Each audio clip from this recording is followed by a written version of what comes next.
السلام علیکم ورحمۃ اللہ وبرکاتہ۔ بسم اللہ الرحمن الرحیم۔ عزیز طلبہ، بہشتی زیور میں آج ہم تیسرا حصہ شروع کرنے لگے ہیں۔ اس کا پہلا باب روزے کے بیان کے متعلق ہے۔ توجہ کیجیے، حدیث مبارکہ میں وہ چاہے حدیث قدسی ہو یا نبی کریم صلی اللہ علیہ وسلم کی حدیث مبارکہ ہو، دونوں میں روزے کے فضائل بیان ہوئے ہیں۔ اللہ رب العزت کے ہاں روزہ دار کا بہت بڑا رتبہ ہے۔ نبی کریم صلی اللہ علیہ وسلم نے فرمایا، جس نے رمضان کے روزے اللہ تعالیٰ کے واسطے ثواب کی امید رکھتے ہوئے روزے رکھے تو اس کے سارے پچھلے صغیرہ گناہ بخش دیے جائیں گے۔ اور نبی کریم صلی اللہ علیہ وسلم نے ایک اور حدیث مبارکہ میں فرمایا کہ روزے دار کے منہ کی بو اللہ تعالیٰ کے نزدیک مشک کی خوشبو سے بھی زیادہ پیاری ہوتی ہے، اور قیامت کے دن روزے کا بے حد ثواب ہوگا۔ ایک اور روایت میں ہے کہ کل قیامت کے دن اللہ رب العزت کے عرش کے نیچے ایک دسترخوان بچھایا جائے گا، اس پر لوگ بیٹھ کر کھانا کھائیں گے۔ سارے لوگ ابھی حساب کتاب میں پھنسے ہوئے ہوں گے، اور کچھ لوگ بڑے مزے سے کھانا کھا رہے ہوں گے، پی رہے ہوں گے۔ تو لوگ کہیں گے کہ یہ کون لوگ ہیں؟ ہم تو ابھی اپنے حساب کتاب میں ہیں اور یہ لوگ کھانا کھا پی رہے ہیں۔ تو ان کو جواب ملے گا کہ یہ لوگ روزہ رکھا کرتے تھے اور تم لوگ روزہ نہیں رکھتے تھے۔ روزہ دین اسلام کا بہت بڑا رکن ہے۔ جو کوئی رمضان کا روزہ نہیں رکھتا وہ بڑا گناہ گار ہے، اور دین کے لحاظ سے بھی وہ بہت کمزور ہے۔ اور صرف کمزور نہیں، اگر روزے نہیں رکھیں گے تو دین کے لحاظ سے کمزور ہوتا جائے گا۔ اس کے بعد روزے کے بارے میں مسائل شروع ہو رہے ہیں۔ مسئلہ نمبر 1، روزہ رمضان شریف میں فرض ہے، اور ہر مسلمان جو مجنوں ہے یا نابالغ ہے تو ان پر یہ فرض نہیں ہے۔ اگر وہ مجنوں بھی نہیں ہے، نابالغ بھی نہیں ہے، بالغ ہے، جب تک کوئی عذر بھی نہیں ہے تو روزہ چھوڑنا درست نہیں ہے۔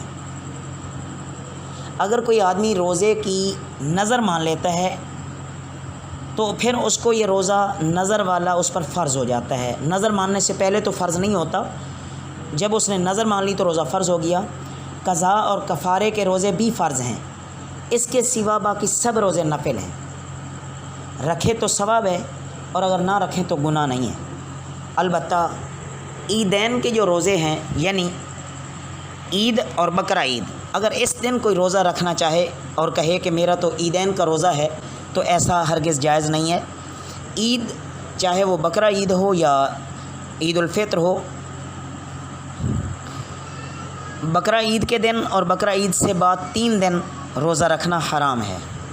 مسئلہ نمبر 2 میں یہ بیان فرمایا گیا ہے کہ جب نماز فجر کا وقت آتا ہے، اس وقت سے لے کر سورج ڈوبنے تک، یہ نماز فجر کا وقت یعنی جب داخل ہوتا ہے اس وقت کی بات ہے،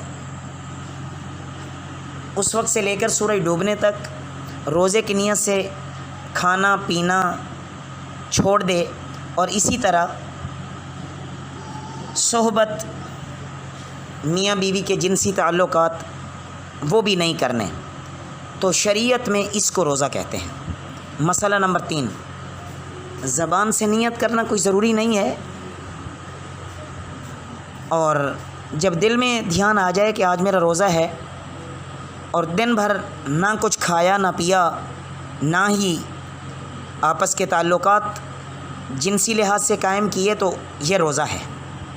اگر کوئی زبان سے کہہ لیتا ہے، کسی زبان میں بھی کہہ لیتا ہے، عربی میں کہہ لیتا ہے بصوم غد نویت من شہر رمضان، یہ رمضان کے بارے میں، یا بصوم غد نویت، تو بھی کوئی حرج نہیں، اس سے بھی اس کی نیت پوری ہو جاتی ہے اور اس کا روزہ صحیح ہے۔ مسئلہ نمبر 4، اگر ایک آدمی ہے، اس نے دن سارا نہ کچھ کھایا ہے نہ پیا ہے، صبح سے شام تک وہ بھوکا پیاسا رہا یا رہی، لیکن دل میں اس کے روزے کا ارادہ ہی نہیں تھا، بس اسے بھوک نہیں لگی جس وجہ سے کچھ کھایا پیا نہیں ہے، تو اس کا روزہ نہیں ہے۔ ہاں اگر دل میں ہی اس کے روزے کی نیت آ گئی تو اس مرد ہے یا عورت ہے اس کا روزہ ہو جائے گا۔ مسئلہ نمبر 5، شریعت میں روزے کا وقت صبح صادق کے وقت سے شروع ہوتا ہے، اس لیے کہ جب تک صبح نہ ہو کھانا پینا وغیرہ سب کچھ جائز ہوتا ہے۔ بعض عورتیں شروع رات میں ہی سحری کھا کر نیت کر لیتی ہیں یا مرد نیت کر لیتے ہیں اور سوئے رہتے ہیں، اور یہ سمجھتے ہیں کہ اب نیت کر لینے کے بعد کچھ کھانا پینا نہیں چاہیے۔ یہ خیال غلط ہے۔ جب تک صبح یعنی نماز فجر کا وقت داخل نہ ہو اس وقت تک برابر کھا پی سکتے ہیں، چاہے نیت کی ہو یا نہ کی ہو۔ اس کے بعد عزیز طلبہ باب نمبر 2 ہے، باب دوم، اس میں رمضان شریف کے روزوں کا بیان ہے، صرف رمضان شریف کے روزوں کا بیان۔ اس میں مسئلہ نمبر 1 یہ ہے کہ رمضان شریف کے روزے کی اگر رات سے نیت کر لیتا ہے تو بھی فرض ہو جاتا ہے، اور اگر رات کو اس روزہ دار نے روزہ رکھنے کی نیت نہیں کی بلکہ صبح ہو گئی تب بھی یہی خیال رہا کہ آج میں روزہ نہیں رکھوں گا، پھر دن چڑھ آیا خیال آ گیا کہ روزہ چھوڑ دینا یعنی یہ جو فرض روزہ ہے یہ غلط بات ہے، اب وہ اگر روزے کی نیت کر لیتے ہیں تب بھی روزہ ہو جائے گا۔ لیکن اگر صبح یعنی نماز فجر کا وقت داخل ہونے کے بعد جیسے ہی نماز فجر کا وقت داخل ہوا فوراً ختم سحری کا وقت، تو یعنی وقت سحری کا ختم ہونے کے کچھ دیر بعد چونکہ صبح کی اذان دی جاتی ہے، تو اس لیے جو احتیاط علماء نے بیان کی ہے اسی کے مطابق کہ اگر صبح کو اس نے کچھ کھا پی لیا، اب اگر وہ نیت کر رہے ہیں تو یہ نیت معتبر نہیں ہوگی اور یہ روزہ نہیں سمجھا جائے گا۔ اللہ ہمیں ان تمام مسائل کو صحیح سمجھنے کی توفیق عطا فرمائیں۔ وما علینا الا البلاغ المبین۔